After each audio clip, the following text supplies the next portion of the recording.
Hello student, आपका chapter second और third हमने कंप्लीट करा दिया है। और सेकंड और थर्ड के एक साथ न्यूमेरिकल है आपके। हेलो। NCERT के हम आपको न्यूमेरिकल कराएंगे। और आज हम जो आपको करा रहे हैं, शुरुआत कराते हैं NCERT के न्यूमेरिकल को। पार्ट पहला करा रहे हैं न्यूमेरिकल्स का, ठीक है। बताओ। इसमें 24 न्यूमेरिकल है आपके, अलग अलग पार्ट में कराऊंगा। एक पार्ट में 5-6 के करीब न्यूमेरिकल करा पाऊंगा मैं आपको। तो पहला सवाल है आपका, रिक्त स्थान भरिए। और सिंपल है का, ऑब्वियसली वैसे भी आप करते रहते हो। पहला सवाल है 1 सेंटीमीटर भुजा वाले घन का आयतन। देखिए घन है, ए पार्ट है इसका कि घन की भुजा। हाँ हेलो। घन की भुजा भुजा दे रखी है इन्होंने 1 सेंटीमीटर। और इसका आयतन पूछा है आपसे कि आयतन बताइए। और आयतन भी मीटर क्यूब में बताना है, सेंटीमीटर को मीटर क्यूब में। तो घन के आयतन का फॉर्मूला आपको पता है, आयतन का होता है भुजा की पावर 3। और भुजा की पावर 3 करने के बाद में भुजा 1 सेंटीमीटर, इसकी पावर 3 सेंटीमीटर को मीटर में चेंज कर लेंगे और आपका आंसर आ जाएगा। ठीक है भाई, सोल्व कराना आपको है। ठीक है। माइंड देकर केवल आपको बता रहा हूँ कि किस तरह से आपके सवाल सोल्व हो गए। बाकी जो कैलकुलेशन है वो आप अपना आप कर लेंगे। जब PDF फाइल होगे तो PDF फाइल में आपको टोटल सॉल्यूशन मिल जाएगा। दूसरा है 2 सेंटीमीटर त्रिज्या 10 सेंटीमीटर ऊंचाई है। त्रिज्या r बराबर तो होगी 2 सेंटीमीटर, ऊंचाई h बराबर होगी हमारी 10 सेंटीमीटर। ये कोई बेलन हैगा, इसका पूरा क्षेत्रफल बताना है, संपूर्ण क्षेत्रफल। टोटल बताना है भाई, टोटल क्षेत्रफल बताना है। देखिए बेलन का जो टोटल क्षेत्रफल होता है वो आपका ये वाला वक्र पृष्ठ का क्षेत्रफल और इस वृत्तीय आधार का क्षेत्रफल और इस वृत्तीय आधार का क्षेत्रफल। तो ए टोटल के लिए जो फॉर्मूला लगाओगे, इसका फॉर्मूला होता है 2 पाई आर एच और प्लस नीचे का होगा पाई आर स्क्वायर, ऊपर का होगा पाई आर स्क्वायर। तो इस तरह फॉर्मूला लग जाएगा हमारा 2 पाई आर एच प्लस के 2 पाई आर स्क्वायर। क्लियर है क्या? सीमा आपसे जो वैल्यू है, हाँ उसका पता लग सकेगा, कुछ व्हाट्सएप वगैरह चलाओ। आपसे जो वैल्यू है वैल्यू आप निकाल लोगे। और आपको जो क्षेत्रफल ज्ञात करना है वो mm में ज्ञात करना। देखिए वैल्यू सारी सेंटीमीटर में है, यहाँ पर आप इनका मान रखा दोगे 2 पाई आर कॉमन ले लेंगे और अंदर होगा h प्लस आर। जब इनकी वैल्यू रखोगे, r का मान है 2 सेंटीमीटर, h का मान है आपका 10 सेंटीमीटर और फिर आपका मान है आपका 2 सेंटीमीटर। सोल्व कराने के बाद में सेंटीमीटर को आप मिलीमीटर में चेंज कर लेना। 1 सेंटीमीटर में 10 मिलीमीटर होते हैं। क्लियर है भाई? इसका सी पार्ट है इसी तरह से। और सी पार्ट में दे रखा कि चाल दे रखी है आपको, और चाल का मान है कि 18 किलोमीटर प्रति घंटा है। और 1 सेकंड में कितने मीटर चलता है, 1 सेकंड में दूरी बतानी है। और वो जो दूरी बतानी है वो मीटर में बतानी है। तो किलोमीटर प्रति घंटा को मीटर में चेंज करने के लिए 5/18 से गुना करते हैं। तो आपकी जो चाल होगी, चाल बन जाओगी 18 गुना 5/18 कट करके 5 मीटर पर सेकंड। तो 1 सेकंड में कितना चलेगा, 5 मीटर। इसका डी पार्ट देख लीजिए। शीशे का जो आपेक्षिक घनत्व है, शीशे के लिए आपेक्षिक घनत्व का मान आपको दिया हुआ है 11.3 है भाई। ग्राम सेंटीमीटर क्यूब में और किलोग्राम मीटर क्यूब में आपको बताना है, यानी कि दोनों बताना है। मैं आपको बता दूं, आपेक्षिक घनत्व का फॉर्मूला हम 9th क्लास में पढ़ते हैं भाई। और फॉर्मूला होता है आपेक्षिक घनत्व बराबर होता है, फिलहाल शीशे की बात चल रही है तो यहाँ पर मैं लिख देता हूँ पदार्थ का घनत्व। जो भी पदार्थ है आपका, पदार्थ का घनत्व और बटे में हमेशा होता है जल का घनत्व। हमेशा जल का घनत्व से भाग हो जाता है भाई आपेक्षिक घनत्व के फॉर्मूले में। तो आपको यहाँ पर शीशे का घनत्व बताना है, पदार्थ का बताना है, यानी कि तो बताओ पदार्थ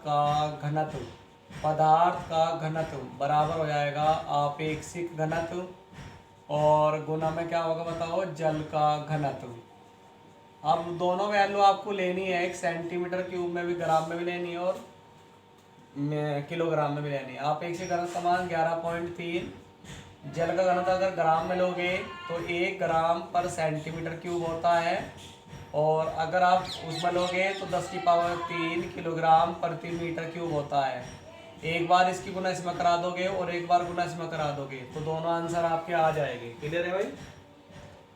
दूसरा आपका सवाल है सेकंड क्वेश्चन नंबर 2, वो भी आपका बहुविकल्पी का, इसका ये खाली स्थान भरने का है। सिंपल से सवाल है तो जनरली।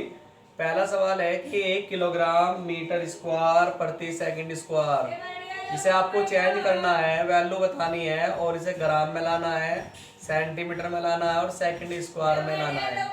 तो किलोग्राम को तो ग्राम में चेंज कर देंगे, 10 की पावर 3 से गुना करा देंगे। मीटर को सेंटीमीटर में चेंज कर देंगे, 10 की पावर 2 से गुना करा देंगे। तो इस तरह से 10 की पावर आपका 3 और 2 दूनी 4 7 आ जाएगा पावर। ठीक है।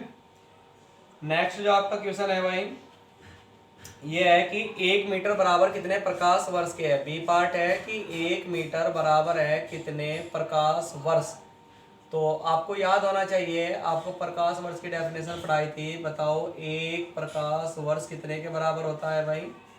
1 प्रकाश वर्ष आपका बराबर होता है 9.46 गुना 10 की घात 15 मीटर के बराबर होता है।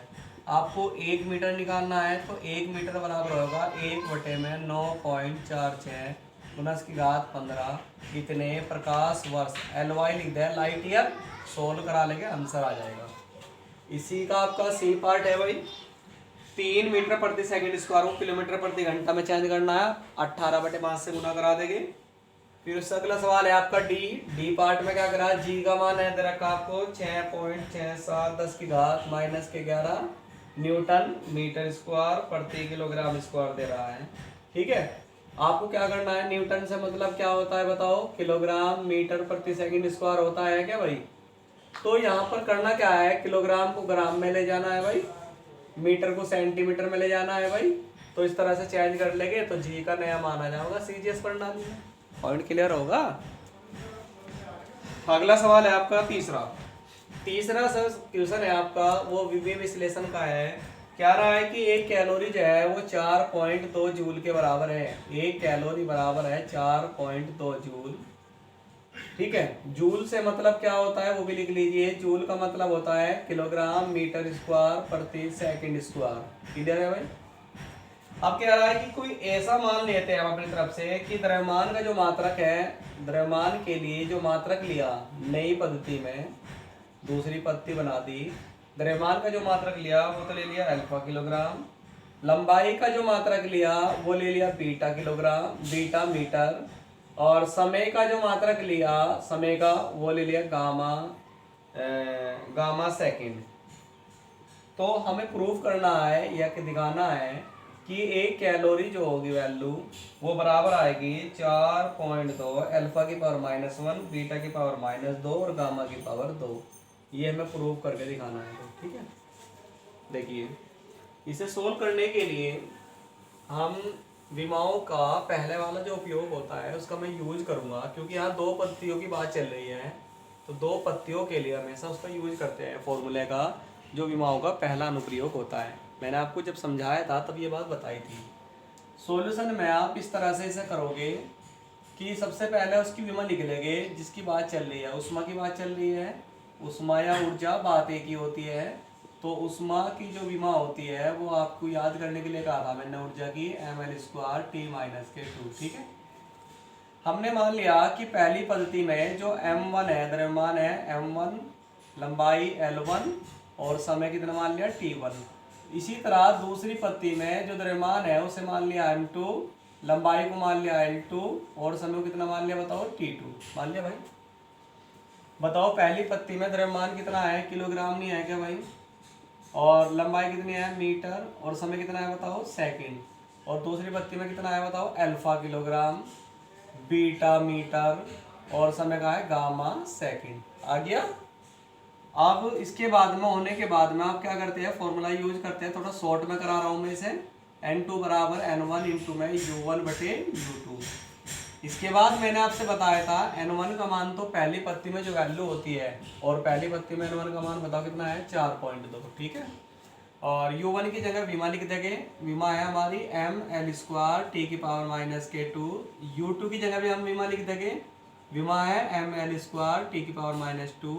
चूंकि ऊपर 1 है तो 1 1 लगा दो, नीचे 2 है तो 2 2 लगा दीजिए। एक जो बिरादरी वाले उन्हें एक जगह कर लो, n1 का मान बाद में रख देंगे, जैसे कि द्रव्यमान है उन्हें एक जगह कर लीजिए m1/m2, ये भी एक जगह कर लीजिए L1/L2, और इसे भी एक जगह कर लो T1/T2, और उस पूरे की पावर -2। अब जिसका जो मान है वो लिख दीजिए। n1 का मान बताओ कितना है 4.2, m1 का मान ऊपर देखो वहाँ पर कितना है किलोग्राम, m2 का मान बताओ कितना है अल्फा किलोग्राम। आगे चलो L1 का मान बताओ भाई कितना है मीटर, L2 का मान बताओ बेटा कितना है बीटा मीटर। आगे चलिए T1 का मान बताओ कितना है सेकंड, और T2 का मान बताइए कितना है गामा सेकंड, और पूरे की पावर कितनी है -2। ये कट जाएगा मीटर से मीटर, किलोग्राम से किलोग्राम, तो वैल्यू आ जाएगी आपकी 4.2। अल्फा ऊपर जाएगा अल्फा की पावर -1, बीटा भी ऊपर जाएगा तो बीटा की पावर यहाँ पर L का स्क्वायर था तो आप भी स्क्वायर रखेंगे, थोड़ा सा एक मिस्टेक हो गया, -2। गामा ऊपर जाएगा तो पावर बदल जाएगी, तो गामा की पावर कितना आ गया 2। देखियो यही वैल्यू आ रही क्या भाई आपकी, बिल्कुल यही वैल्यू आ रही, इस तरह से आपका आंसर आ जाएगा। नेक्स्ट आपका जो क्वेश्चन है वो भी देख लीजिए। क्वेश्चन नंबर है आपका नेक्स्ट 4। क्वेश्चन नंबर 4 में देखिए क्या कह रहा है भाई आपसे। कथन की व्याख्या कीजिए। कुछ थ्योरेटिकल सवाल होते हैं एनसीईआरटी में जिनको आपको थ्योरेटिकल जवाब देने होते हैं, उन्हें समझ लेंगे लैंग्वेज से हैं। कथन को स्पष्ट करिए। तुलना में मानक का विशेष उल्लेख किया जाना है। किसी भी राशि को बड़ा या छोटा कहना अर्थहीन है, यानी कि हम ना तो किसी को बड़ा कह सकते ना छोटा कह सकते। मान लो मेरा मकान 3 मंजिला है, मैं कह रहा हूँ कि मेरा मकान भाई सबसे ऊंचा है, ऐसा तो नहीं कह सकता, क्योंकि यहीं तो मेरा मकान 3 मंजिला सबसे ऊंचा है। बाकी पूरी दुनिया में तो 20-20 मंजिला 30-30 मंजिला मकान है, बहुत बड़े बड़े मकान है के। तो कहने का मतलब यह है कि जब भी हम कोई चीज़ को बड़ा या छोटा बताते हैं तो उनकी आपस में तुलना करते हैं, तुलना करके हम बता सकते हैं कि कौन बड़ी है कौन छोटी है। मान लो हमारे घर में एक फैमिली में मेंबर है और उसकी हाइट जो है ना 7 फुट 5 इंच की है, 3 इंच की है मान लीजिए, और हम कह रहे हैं कि बस सबसे बड़ा नहीं, क्या आप तो 7 फुट 8 इंच का भी कहीं ना कहीं होगा। हाँ, हमारे मोहल्ले में जो हमारा फैमिली का मेंबर है वो सबसे बड़ा है, इस तरह तुलना करके हम बता सकते हैं। तो वही है, हमें तुलना करनी है। जैसे कि इन्हें एक कथन दिया है ना, ठीक करके लिखना हमें, परमाणु बहुत छोटे पिंड होते हैं, तो ये नहीं कह सकते हम ये कहेंगे कि चीनी के कण के मुकाबले या दाने के मुकाबले परमाणु बहुत छोटा कण होता है। तुलना होगी नहीं होगी, ये एक्यूरेट वर्ड लिखा जाएगा। दूसरा इन्हें दे रखा भी, जेट वायुयान अत्यधिक गति से चलता है। जेट वायुयान एरोप्लेन की बात हो रहा है, तो वो अत्यधिक गति से चलता है, ऐसा तो नहीं कह सकते। हम इस तरह कहेंगे कि रेलगाड़ी की अपेक्षा अत्यधिक गति से चलता है। तो ये सेंटेंस हमें सही करके लिखने हैं इसमें, जो मैं आपको मुजबानी बता रहा हूँ।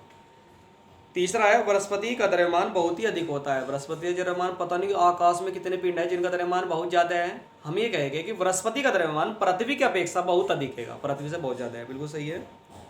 डी, इस कमरे के अंदर वायु में अणुओं की संख्या बहुत अधिक है। इस कमरे के अंदर है ना, अब कमरा में तो वायु की संख्या होगी, लेकिन ब्रह्मांड में कितनी ज्यादा संख्या है इस वातावरण के अंदर, तो हम ये कहेंगे कि एक डिब्बे की अपेक्षा कमरे में वायु के अणुओं की संख्या बहुत ज्यादा है, डिब्बे की अपेक्षा, है ना। ई कह रहा, इलेक्ट्रॉन प्रोटॉन से बहुत हल्का होता है। इलेक्ट्रॉन जो होता है वो प्रोटॉन से बहुत हल्का होता है, बिल्कुल सही बात है। इलेक्ट्रॉन का द्रव्यमान जो होता है वो प्रोटॉन से कम होता है, ये सही है, इसे सही करने की जरूरत नहीं है आपको। नेक्स्ट है एफ पार्ट, ध्वनि की गति प्रकाश की गति से बहुत ही कम होती है। ध्वनि की चाल 332, प्रकाश की चाल 3×8 कम होती है। इसे भी सही करने की जरूरत नहीं है, ऑलरेडी सही लिखा हुआ है तो वो सही लिख देगा एक्यूरेट। नेक्स्ट आपका सवाल है पांचवें सवाल की बात करता हूँ मैं आपसे। तो क्वेश्चन नंबर जो 5 है, क्वेश्चन नंबर 5 में कुछ वैल्यूज दी हुई है। इसने लंबाई का कोई ऐसा नया मात्रक चुना गया है जिसके अनुसार निर्वात में प्रकाश की चाल, देखिए प्रकाश की चाल निर्वात में कितनी होती है 3×10⁸ होती है। लेकिन उन्होंने कहा कि निर्वात में प्रकाश की जो चाल है वो 1 मात्रक है, बस 1 है, ठीक है ना, 1 दे दी, मात्रक जो भी होगा वो लगा देंगे सुइटेबल अपना, 1 मात्रक है, यानी कि 3×10⁸ को उन्होंने 1 कह दिया। लंबाई के नए मात्रा को पता है, सूर्य तथा पृथ्वी के बीच की दूरी कितनी है। बीच की दूरी s का मान हमें निकालना है। समय कह रहा है कि समय लग रहा है हमें 8 मिनट और 20 सेकंड लग रहा है। 8 मिनट का मतलब कितना, 8×48 480 सेकंड, और प्लस 20 सेकंड, 480 और 20 कितना होगा बताओ, पूरे 500 सेकंड। आगे भाई आगे चलिए, तो दूरी निकालनी है। पढ़ने में तो अजीब सा लगा था, लेकिन ये सिंपल फॉर्मूला यहाँ पर यूज होने वाला है, इतना कोई लंबी चौड़ी बात नहीं है। चाल बराबर दूरी बटे समय, ठीक है भाई। तो हमें दूरी चाहिए, तो दूरी बराबर होगा चाल गुना में समय। चाल कितना है बताओ, 1, जो भी हमारा मात्रक है वो ले लेंगे, और समय कितना है बताओ हमारा 500। तो कुल मिला के दूरी का मान आ गया 500 मात्रक, जो भी इन्हें सुइटेबल मान रहा होगा। ठीक है स्टूडेंट, इस वीडियो में हम 5 ही सवाल करते हैं, बाकी हम नेक्स्ट वीडियो में बात करते हैं आपसे।